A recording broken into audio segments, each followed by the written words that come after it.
vous avez introduit plein dans le sujet entre la psychopharmacologie et la psychanalyse. Nous discutions à midi maintenant sur la médecine qui pourrait devenir une médecine individuelle, ça veut dire à partir du moment où on aurait le code génétique, le programme génétique de chaque individu, et que ça pourrait permettre de savoir si on va donner à telle personne du surmontil ou du séroprame. Et là, j'avais justement objecté en disant que ce qui pourra compliquer la chose, justement, tout ça, c'est justement ce problème du sujet, c'est que et d'ailleurs, les entreprises pharmaceutiques, elles le savent très bien, c'est pas par hasard qu'elles utilisent le signifiant dans le nom de leur médicament, lorsqu'ils nomment un médicament de surmontil, ou je ne sais pas, j'avais d'autres exemples là où ils sont très attentifs à cet effet. Il y a des patients qui préfèrent tel médicament à tel autre et réagissent même bien ou mal, c'est l'effet d'ailleurs placebo-nocebo, suite au nom du médicament, mais à d'autres aussi variables qui sont propres au sujet. Alors, on parle de médecine individualisée. Je pense qu'avec ça, on peut passer directement à François Cernet et ensuite on peut dire au débat. Bon, merci à François Le Guide de cet exposé qui donne tout de suite envie de discuter ce qu'il a dit sur au fond, la position du sujet. Peut-être que nos deux exposés vont converger autour de cette question de la position et du fonctionnement du sujet, faire fonctionner le sujet. Moi, je l'ai pris sous un angle différent et j'ai été vraiment très intéressé par cet exposé remarquable. Donc, particulièrement remarquable, qui permet de beaucoup discuter. Donc, j'espère que je ne vais pas trop vous distraire par rapport à vous emmener sur un autre chemin, puisque au fond, moi, enfin, j'ai plein de questions à poser à François Le Guide. Donc, bon, puisque Renato m'a demandé de parler, tu ne me décourageras pas de t'en poser. Voilà, donc puisque Renato Seidel m'a demandé de vous parler, je vous parle. Donc, quand il m'a demandé de parler de psychopharmacologie et psychanalyse, je lui ai dit que vraiment je ne me sentais pas du tout à l'aise pour aborder une telle thématique. Évidemment, dans le champ de la psychiatrie d'enfants et d'adolescents où je fonctionne, les questions autour du médicament sont très présentes, avec la Ritaline. Enfin, il y a eu toutes sortes de débats importants et je me suis bien demandé comment je vais aborder ça et que c'était vraiment une mauvaise idée de me demander de parler. Renato m'a tout de suite dit que chaque fois qu'il me demande, je lui réponds la même chose, que ce n'est pas du tout le sujet sur lequel je peux intervenir. Après, je me suis dit, bon, quand même, pour vous livrer un petit détail d'anamnèse, j'ai commencé ma fonction comme médecin par faire de la pharmacologie. Et j'ai fait ma thèse en pharmacologie et directement après les études de médecine, j'ai passé tout mon temps dans un brillant institut de pharmacologie avec Georges Peters, qui était un type particulier et très, à ce moment-là, complètement pris dans la pharmacologie. Après, il était plus dans la politique. Et au fond, c'était un endroit très, très stimulant où j'ai fonctionné comme secrétaire de Georges Peters, qui était expert à l'OMS sur la liste, à l'époque, des 200 médicaments essentiels. Donc je passais la moitié de mon temps à l'OMS où je devais faire des notules pour les médicaments et que je devais sortir pour les effets secondaires des médicaments, les effets secondaires de ça, que tel représentant d'un pays était en fait lié à telle industrie suisse, que tout ça était calculé. Voilà. Politique et psychopharmacologie. Bon, je vous fais une petite liste. Un petit clistère insinuatif, préparatif et rémolient pour amollir, humecter et rafraîchir les entrailles de monsieur. Un bon clistère diversif, composé de catholicone double, Donc là, il y a aussi des choses qui sont dites. Rhubarbe, miel rosa et autres, suivant l'ordonnance pour balayer, laver et nettoyer le bas-ventre de monsieur. Là, ce n'était pas le sujet, c'était monsieur, pas la personne non plus. Un julep hépatique, sophoratif et somnifère composé pour faire dormir monsieur. Une bonne médecine purgative et corroborative composée de casses récentes avec séné, léventin et autres pour expulser et évacuer la bile de monsieur. Une potion anodine et astringente pour faire reposer monsieur, un clister carminatif pour chasser les vents de monsieur, une prise de petit lait clarifié, édulcoré pour adoucir, lénifier, tempérer, rafraîchir le sang de monsieur, plus, dernière prescription, une petite cordalie et préservative composée avec 12 grains de bézoard, sirop de lémon et grenade. Vous aurez reconnu l'ensemble des prescriptions qu'énumère le malade imaginaire au début du texte de Molière, hein, ce qui fait dire d'ailleurs par ceux qui sont autour de Argan que les patients peuvent mourir de leur remède et pas de leur maladie, qui est l'argument central de ce spectacle de Molière qui passe en ce moment au théâtre de Carouge à Genève, dans une mise en scène de Jean Lermier, qui est extraordinaire, cette mise en scène, et qui, au fond, insiste sur ce côté tragique de cette comédie de Molière, puisque le malade imaginaire est rédigé, semble-t-il, par Molière, qui écrivait au dernier moment son texte, et qui a eu 4 représentations, et qu'à la 4e, Molière est mort. Et donc, quand il a fait préparer ce spectacle, il était extrêmement atteint, semble-t-il, de phtisie, ce qui fait que quand il y a le faux médecin qui intervient, Toinette, je crois, qui se déguise en médecin, au fond, il y a une scène extraordinaire où on donne à Argan un texte. Vous avez lu ça, c'est Molière. Vous avez lu? Et le médecin dit à Argan, il dit non, j'ai pas lu. Ah, je sais pas. Voilà, lisez cette pièce de Molière. Et là, le médecin se penche sur Argan et disait, vous savez, moi, si j'avais un jour Molière comme patient, je dirais Molière crève. Et là, il est mort. Donc c'est tout à fait étonnant, cette interprétation de Jean Lermier, où il a mis l'accent sur cette dimension de savoir par rapport à Molière de sa propre mort. Ça donne une tonalité particulière à cette mise en scène, où d'ailleurs le décorateur Jacques Stellé est mort pendant la préparation des décors, où il fait que des figures à la Gotline, de figures de médecins, d'annonces d'anges de la mort avec la faux. D'ailleurs, le faux médecin, à un moment donné, dit c'est le poumon, le poumon, le poumon. Et c'est Toinette qui dit. Parce que lui, il a toujours mal, vous avez vu, c'est plutôt intestinal, hein, les vents, les trucs, les bruits, de la purge et tout. Et il dit le poumon, le poumon, le poumon, qui explique tout. Le poumon dont il mourra. Donc les patients peuvent mourir de leur remède et pas de leur maladie.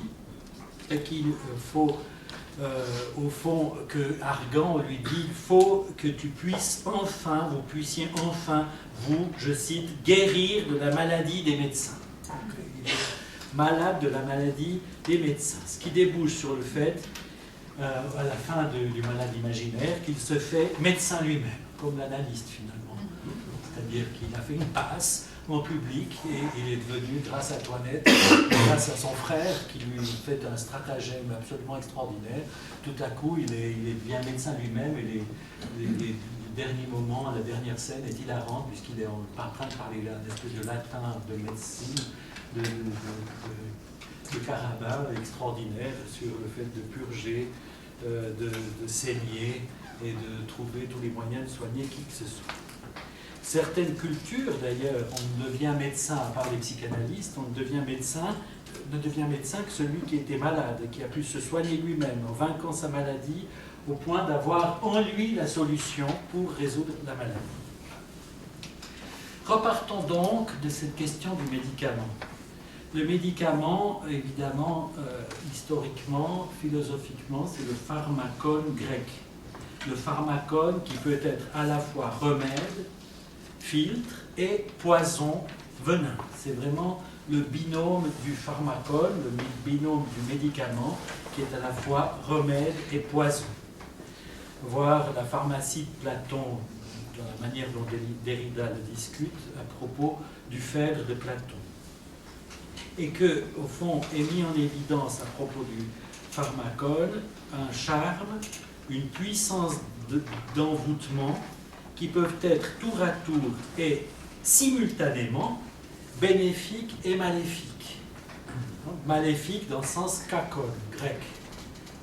Bénéfique et maléfique comme le pharmacone chez Homère déjà. Bénéfique comme celui qu'utilise Hélène pour soulager les peines de Télémaque et de Ménélas pleurant Ulysse en mélangeant un pharmacone à leur vin, ou maléfique comme Circé qui rend amnésique les compagnons d'Ulysse en mélangeant un pharmacone cacone à leur vin.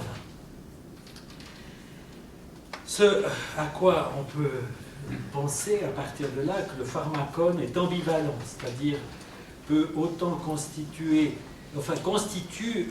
une substance ou même un milieu dans lequel s'opposent les opposés, et mettant en jeu un mouvement qui rapporte les opposés l'un à l'autre, les renverse, les fait passer, vaciller entre l'âme et le corps, entre le bien et le mal. Le pharmacone est frontière entre le dedans et le dehors, entre la mémoire et l'oubli, entre la parole et l'écriture. Le médicament, encore aujourd'hui, converge fondamentalement avec le pharmacone grec.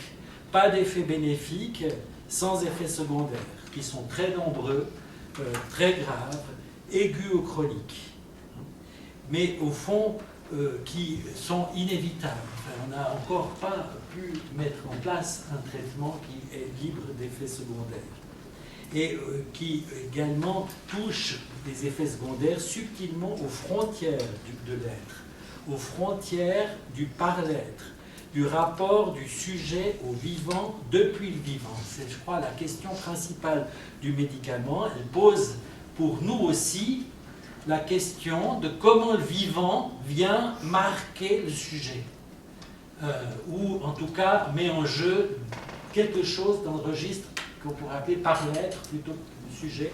On prendra ça dans la discussion. Donc finalement, poser la question du pharmacone, c'est le bien et le mal, le positif et le négatif, c'est surtout la frontière de quelque chose qui nous interroge aussi dans la clinique analytique, c'est-à-dire la frontière entre le vivant et le langage, la frontière entre le sujet et le vivant. Comment le sujet émerge du vivant, comment le vivant marque le sujet. C'est une thématique absolument complexe et centrale pour la psychanalyse. D'autant plus que ces médicaments sont souvent trouvés par serendipity, par effet du hasard. Ensuite, on multiplie les molécules, on fait varier les molécules, mais au fond, on ne comprend pas très bien de quoi il s'agit. Je peux relater l'épisode qui est assez stupéfiant quand Laborit raconte dans ses mémoires comment il a découvert le largactyle. Le largactyle, c'est-à-dire qu'il était dans le port de Toulon, son bateau a été bombardé, il s'est trouvé en train de couler. Quand il coulait, les gens, comme il était fort, Laborit, il nageait vigoureusement, les gens s'accrochaient à lui, et en fait, il était en train de se noyer. Et il a eu l'intuition de l'inhibition de l'action, qui est au centre de toute sa construction. C'est-à-dire qu'il s'est immobilisé dans l'eau, et là, les gens se sont décollés de lui, et il a pu s'en sortir. Il avait une culpabilité, puisqu'il a laissé plusieurs autres marins noyés, mais en même temps, il a fait de cette culpabilité une élaboration, et c'est là que, comme anesthésiste, chirurgien de guerre, il a vu avec cette intuition que ce médicament utilisé en anesthésie, l'argactyle, il a vu avec des liqueurs et tout ça, et qu'ils ont été les inventeurs du premier neuroleptique sur la base d'une culpabilité d'anamnèse de Laborit dans le port de Toulon. Donc,